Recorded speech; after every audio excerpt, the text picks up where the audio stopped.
Assalamualaikum warahmatullahi wabarakatuh. Sampurasun. Dina danget ayeuna abdi sararencangan bade ngajelaskeun materi ngeunaan semantik. Aya anu tos terang teu semantik teh naon?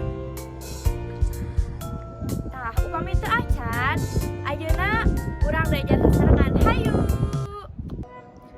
Anu kahiji aya wangunan semantik. Wangunan semantik teh istilah semantik asalna tina basa Yunani nyaeta semantikos anu hartina penting, ngandung harti anu dirundaikeun tina kecap semainen hartina nuduhkeun tanda.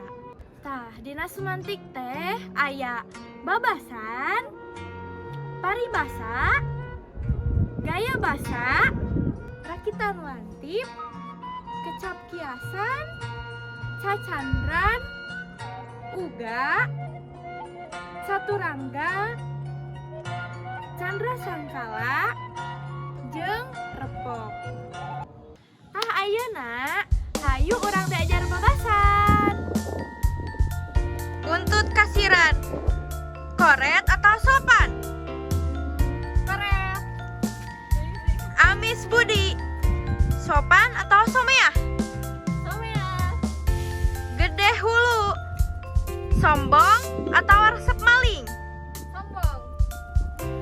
Panjang leungeun, resep maling atau sopan? Resep maling. Epes meer, pundungan atau someah? Pundungan. Handap asor, sopan atau